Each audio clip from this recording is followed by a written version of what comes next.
Mund në spjegoni qartë, thjeshtë, që popullata ta kuptoj mirë, si nisi dhe si u shua për pak orë kjo luftë që Velia i mendoj që mund t'i hapte Edi Ramës direkt nga burgu.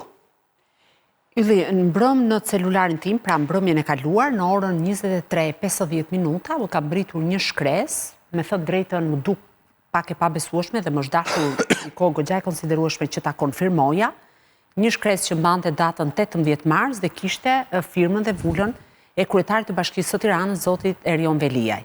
Dhe në atë shkres, zoti Veliaj komandonte në krye të Bashkisë së Tiranës Sara Goxhaj, ish shefen e tij të kabinetit, dhe largonte ose shkarkonte nga kjo detyrë nën kryetarin Anuela Aristani.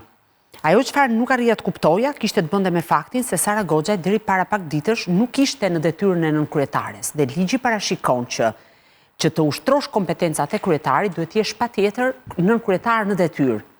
Zoti Veliaj në datën 18 mars, me çfarë u informova më pas nga burimet, kishte firmosur 2 urdhra.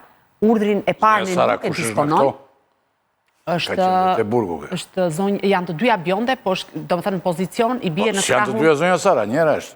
E veshur me të zezë. Po e sqaroj me të zezë, në rregull. Se duhet ta shkoj me bjonde duket si. Jo, po them për ta për opinion publik pa paragjykim, që të kuptohemi. Qartë. Atëherë, urdhri i parë kishte të bënte që zoti Veliaj kishte emëruar zonjën Goxhaj nën kryetare të Bashkisë së Tiranës, për shkak se njëra nga nën kryetaret në detyrë është larguar nga bashkia me leje lindje dhe ishte vendi vakant për këtë arsye. Dhe me ta emëruar nën kryetare të bashkisë, automatikisht më pas e kishte komanduar si kryetare në detyrë. Pra kjo ishte pak a shumë fabula. Në momentin që kryeministri është vënë në dijeni të këtij urdhri, në informacione që disponoj, dhe besoj edhe ju mund t'i keni të verifikuara, ka shkuar me njëherë në ambientet e Bashkisë së Tiranës dhe ka patur pyetje e parë që kryeministri ka bërë, ka qenë që a është i ligjshëm një urdhër i tillë, së pari, pra pyetja e parë, dhe stafi i tij, sekretari i përgjithshëm zoti Alban Dokushi, por dhe stafi tjetër i bashkisë është përpjekur t'i shpjegojë kryeministrit që ky urdhër ishte i ligjshëm sepse ata e kishin takuar me autorizim prokurorit, për shkak se zoti Veliaj është me funksion kryetar bashkie, dhe së dyti ai kishte kompetencën për ta bërë një gjë të tillë.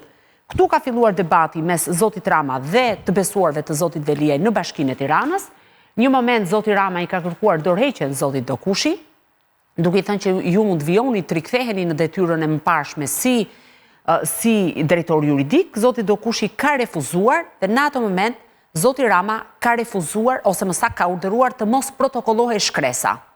Pra shkresa që emëronte Sara Goxhaj në krye të Bashkisë së Tiranës dhe anullonte komandimin e Anuela Aristanit mos protokollohej. Dhe ka patur, unë kam qëndruar të paktën 3 orë ditën e sotme përpara Bashkisë Tiranës, përpara gjitha lëvizjet, ishte situatë e tensionuar, domethënë dukej që brenda Bashkisë gjërat nuk shkonin si duhet, dhe zoti Rama në informacione që disponoi janë bërë gati shkresat dhe është ridërguar në kohën kur zoti Veliaj ishte duke u pyetur ditën e sotme në SPAK përmes avokatëve, janë dërguar shkresat e reja që kanë të bëjnë me rikthimin në detyrën që kishte Anuela Aristani dhe largimin në disa zyrtarëve të bashkisë nga pozicione që kishte. Kryetare bashkisë në detyrë. Në detyrë, kështu quhet sipas ligjit, pra i delegon kompetencat. Pra u rikthye e njëjti personazh që kemi. Tani, që është zonja me të bardha që sepse jemi. Dhe problemi është këtu, ajo çfarë nuk di, kjo në këndvështrimin tim e parë si një luftë të hapur mes kryetarit të bashkisë dhe kryeministrit, sepse Anuela Aristani në këndvështrimin ton, pra në mënyrën se si ne e pam, shihet si e besuara e kryeministrit, ai u emërua në këtë detyrë ose u komandua në datën 14 shkurt, vetëm 4 ditë pasi zoti Veliaj ishte në arrest, dhe pati tension shumë të vazhdueshëm për disa orë me radhë. Ajo çfarë nuk është konfirmuar zyrtarisht është fakti. Ai ka firmosur zoti Veliaj shkresat e dyta që i kanë shkuar, sepse nga drejtoria e burgut të Durrësit, unë nuk kam marrë ende një konfirmim që zoti Veliaj të ketë nxjerrë nga qelia e tij shkresat e firmosura pra që janë dërguar gjatë ditës. Kjo është një pikë pyetje që duhet ta sqarojë zyrtarisht Bashkia e Tiranës, gjë të cilën mund të shtojnë detaj unë nga që kam biseduar me disa njerëz pasi nuk jam autorizuar të them emrat e tyre, por që janë afër këtij ambienti, thonë që sot po, është e vërtetë, komunikimi ishtë kryer me Eren Velin, a ishtë të rejqur, ka menduar, do me thënë me iden që e ka disinformuar zonja që folëm e para, dhe a i është të rejqur dhe ka mbritur në mendimi që ka bërë një gabim, dhe tani a i duhet shberë dhe është bërë kështu. Tani, ne duam, ajo çfarë mund të konfirmoj është që dy personat cilët përveç avokatëve dhe familjarëve, zoti Arber Veliaj, që është vllai vet, edhe avokatëve të tij, zoti Veliaj ka patur takime të rregullta me zotin Dokushi dhe me zonjën Goxhaj. Për shkak se duke qenë njëra shefe kabineti. Kush është Sara? Është po pra Sara Goxhaj, sepse ka qenë shefe kabineti.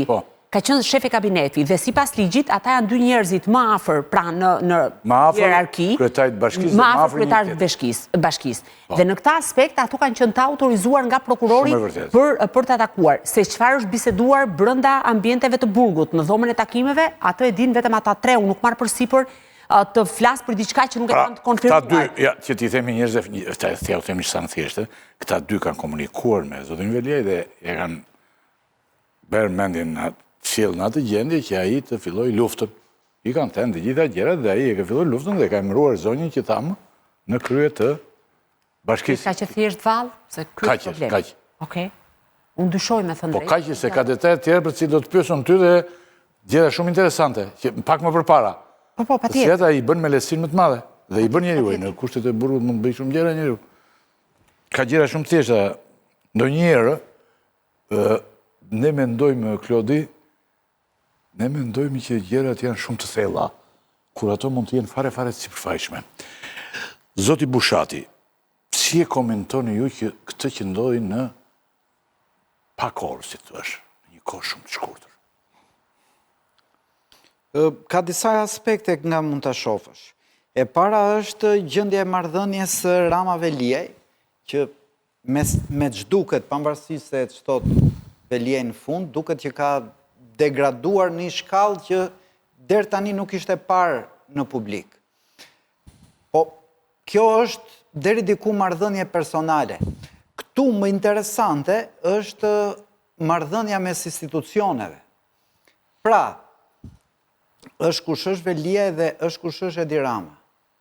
Me shtagër kryeministri shkon dhe mbledh punojësit e bashkisë, ju jep direktiva dhe anullon urdhra. Edi Rama nuk është i zgjedhur i qytetarëve të Tiranës. Nuk e ka atë bashki pronë të vetë. As nuk mund të caktoj dhe as nuk mund të caktoj njerëz atje. Pra, dhe par këtë, mënyrën se si Rama po sillet si komandanti bashkisë me futjen e Erion Veliajt në burg, unë mendoj se gjithmonë më shumë përforcohet edhe hipoteza apo dyshimi se mos është Rama ai që ka trysnuar për burgosjen e Veliajt.